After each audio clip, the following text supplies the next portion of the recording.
Streets and Scholars, Alex Alonso, FG, aka Frank Thornton, bringing you another banger. What's going on, F? Man, what's going on with you, Alex? Oh man, I'm just sitting here figuring out what we're gonna talk about today, man. Hey man, we gonna get it in no matter what we talk about, man. We gonna get it in. You ready to talk some shit? Man, let's talk this shit, man. Man, I want to apologize to rapper Trouble, rest in peace to Atlanta and to his family, because I kind of messed up his name on episode 18, and this is a tough name to pronounce, but it's Mariel Samante Orr. Oh, okay. And I don't think I ever met a brother named Mariel. Man, I haven't either, definitely. And we talked about him on episode 18. For those who didn't tune in, go back and listen to that, because you actually had a lot to say about that whole situation with the dude pulling up at the chick's house, and you put a lot of blame on the chick. Oh, yeah, I did. I mean, you got to give blame to Trouble, too, for the situation. But these chicks out here, man, they definitely, they know their situation. So, to bring another person into that situation, I feel it's foul. You know how it go with me. Yeah, no doubt.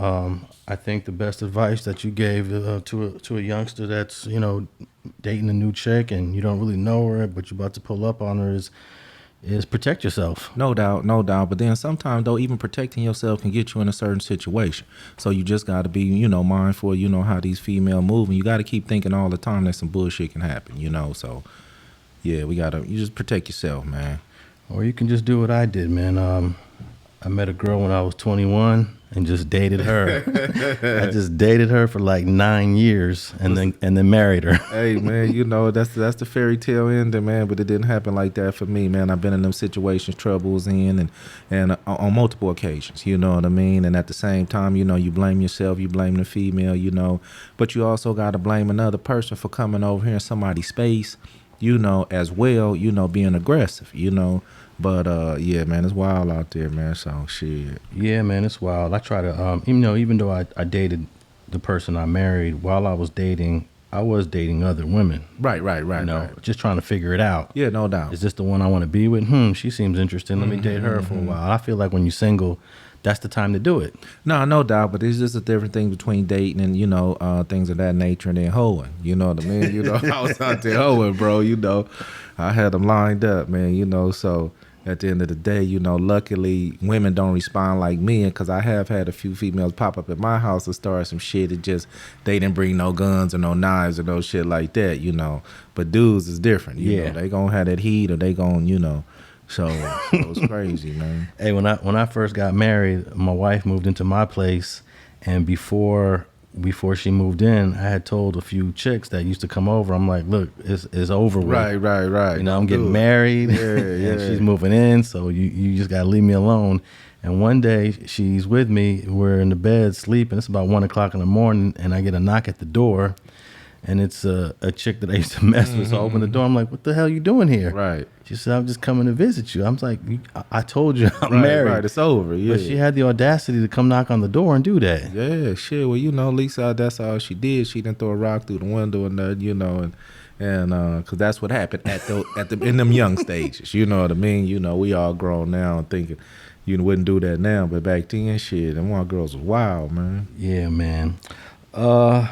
YNW Melly, his trial has still hasn't started because they're trying to give him the death penalty now. Well, at the end of the day, man, like I said, I read there's a few things on that case, and they say that they didn't submit the death penalty allegation. Well, it ain't allegation. What is it called when they file to even file the death suit? What is it, a motion? Yeah. Okay, they didn't put the motion in fast enough in order for them to maybe get it. I think it's a 45-day period before the arraignment that you have to let the defendant know that he is being tried as a death penalty case. So I'm not sure if they was able to get that motion in there fast enough. But at the end of the day, man, I mean, just because they don't give you the death penalty don't mean they can't give you the death penalty. They give you a life sentence, man. What's the difference? Damn. Yeah, and Florida is a death penalty state. It's a heavy death penalty state, meaning that not only do they have people on death row, they actually execute them. Unlike here in California, we haven't executed anyone since 2006.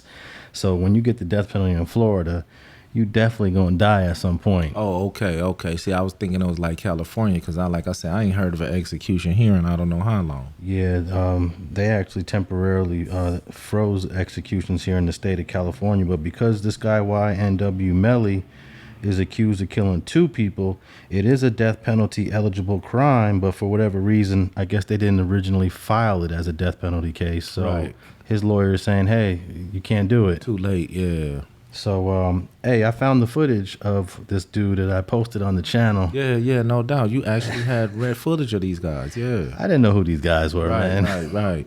Well, you know, Bortland is out on bond on that case, and I'm still worried about Bortland. I'm still trying to see if he gonna roll over and what part he gonna play in this situation. Now, how the heck did YNW Bortland get out? That's why I'm wondering. You know, I thought from the beginning that some shit was fishy, but like I said, I don't want to accuse nobody ever. But at the same time, just in my heart, man. Then when he got out, I'm like, hey, hold on, man, shit. Well, you know, he's accused of being the actual trigger person. But he's out on bond. Yeah, and YNW Melly's in prison, in jail, and he can't get out. So, but it's believed that YNW Melly told Bortland, this is what's going down and this is what you're going to do. Well, you know, I was speaking with one of my sons. I think we was watching something on TV, and it was a situation where the guy told the one guy to go, maybe it was a mafia movie or something, and the guy told the other guy to go put the hit down. So my son was like, well, the guy that put the hit down should get more time than the guy who told him to do it. I say, son, that's not how it really works. Sometimes the guy who told the guy to go put the hit down is more responsible than the guy who actually followed orders, especially if they're in an organized crime situation. He followed the orders, but the order actually came. You know, I was just trying to explain it to him. So shit, just because you didn't do it don't mean, you know, you ain't just as liable, you know. Yeah, you're part of the conspiracy just as much, even if you didn't pull the trigger. Exactly. You know, we had a case here in LA. It was the guy's name was Maciel, Maciel. Mm-hmm. He sent several dudes to go kill somebody in El Monte in '97. It was called the Maxon Street Murders, and he was nowhere around when it happened. Mm-hmm. Not only did he get charged, I think it was 4 or 5 murders. Not only did he get charged for them all, he was found guilty, and they sent him to death row, even though he wasn't even there. Man, that's crazy. His name was last name was Maciel. They call him Pelon.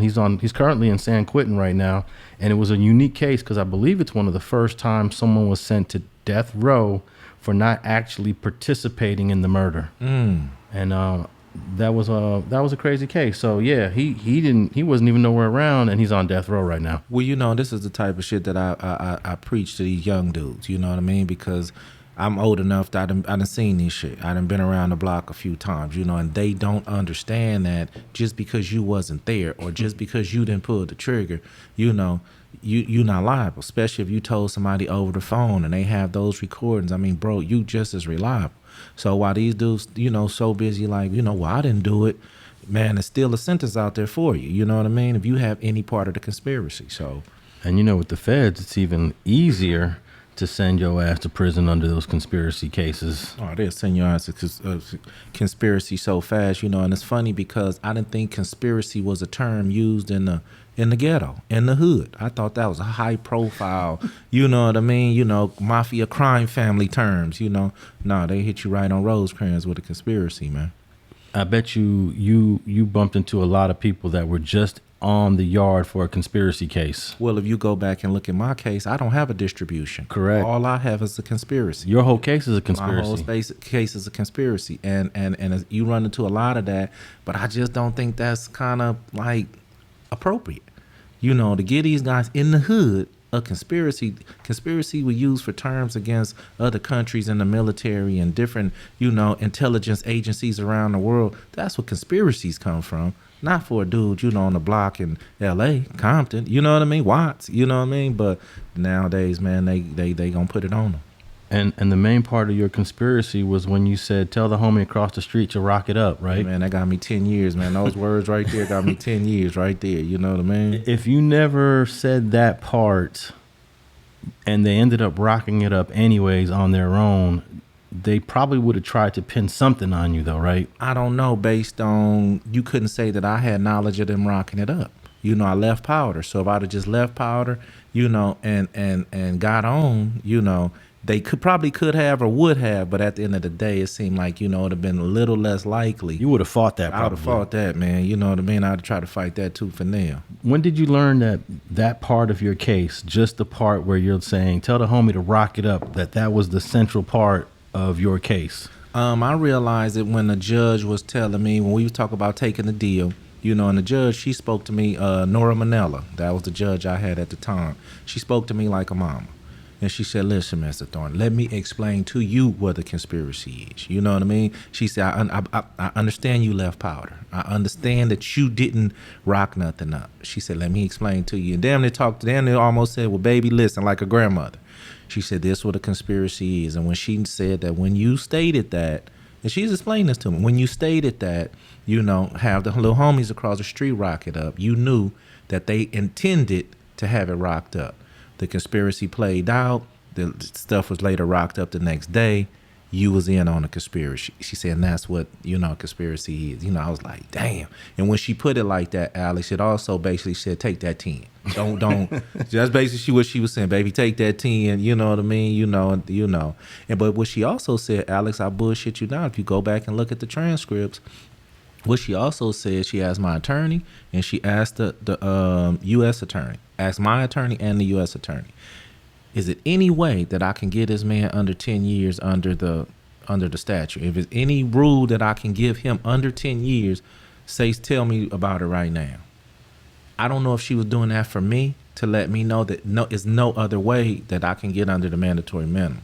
But that's how she spoke, you know what I mean? She let me know real fast that go and take that 10, get out our way, and I did, shit. And by that time, you had a different attorney. Was Steven Seiden your attorney at that point? At that point, yeah. And was there any talk with him to say, hey, what are my choices of trying to fight this BS case? Well, you know, not with him. You know what I mean? If it was Frank, well, I would have took every single advice. With this attorney, I didn't know the guy. He didn't seem like he cared about me at all. You know what I mean? He just wanted to get the case out the way. You know what I mean? Or basically, hey, take the deal type of dude. Like, you know, didn't want to give me all the facts of my case. You know what I mean? And that's the importance of somebody having a decent attorney, opposed to an attorney that's just there to get paid and get you on a deal somewhere. You know, so I believe he wasn't his interest. You know, his interest wasn't my best interest. You know, so. Yeah.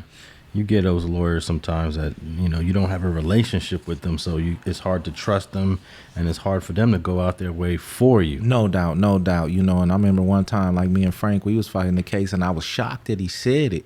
I think we was fighting a case in Compton, a gun case in Compton, and he actually told the fucking judge, he was like, I don't just consider this a client.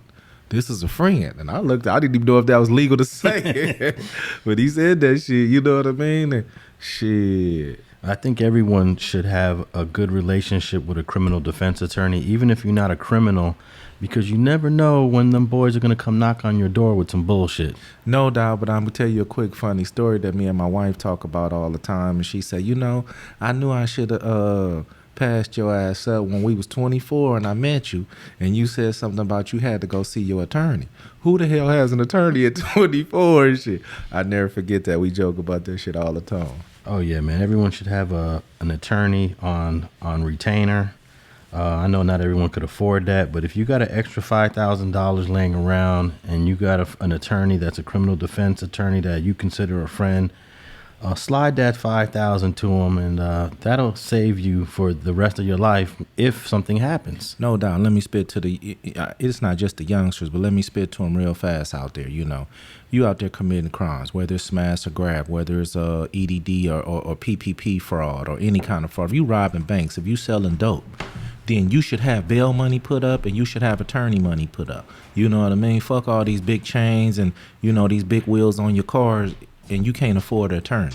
You know what I mean? Put your priorities in order, even if you're a gangster. You know what I mean? Or I ain't gonna just say a gangster, even if you're a hustler. You out there doing crimes, getting money illegally, man, have your money put up for your attorney, man, and your bail. You know what I mean? If I can't preach nothing else, have your bail money put to the side, have your attorney money put to the side, because it's possibly coming one day soon, man. Especially if you're a rapper and you making money, you making, you know, $3,000, $4,000, $5,000 a show, or making 10 or 15. you never know what's going to happen, man. Even if you're not doing anything wrong, you better have a lawyer on deck because it could save you. No doubt at all, but at the end of the day, one thing I did notice about what I've heard, from experience, stop mixing business with gangbanging. That's the one thing, Alex, that I know for sure, whether it's selling dope and gangbanging, whether it's rapping and gangbanging, whether it's getting any kind of funds in gangbanging, sometimes they'll let you get that dope money. They'll let you get that rap money. They'll let you run up the millions in certain shit, even if it ain't all the way legit. But when you start putting that gang activity with it, they coming to get your ass. There's a lot of dudes in the streets that have bragged that they gang banged hard and they hustled hard. But the reality of it is, it's very difficult to do both of them and not get crossed up into some drama. No doubt, because you got your name ringing two ways. Sometimes when your name come across them as running drugs, man, they bypass it because they got murders that they trying to solve. They got other shit that they trying to do. Okay, he's selling drugs. Okay, look, we need to solve this attempted murder over here. But when your name is in the attempted murder, along with you making $100,000 a month or shit like that, they know that you fueling the fire. They know you buying guns. They know that if you are active gang members, you doing 10 times what a regular gang member is doing because you making it you enabling the gang wars and you funding gang wars, and that's how they look at it. So they definitely coming to get your ass off the street. Yeah, be careful out there. Be careful. So at some point in the near future, YNW Melly in Florida is going to be going to trial. It looks like they're not going to seek the death penalty, but that's the delay, everyone who's been tapping in with me on my live. Thanks for watching this video clip of Streets and Scholars podcast with Alex, Alonso, and FG. If you want to listen to the entire episode, go to your favorite podcast platform and type in Streets and Scholars. But we're available on Apple Podcasts, Google Play, and Spotify. And thanks for listening to another episode of Streets and Scholars.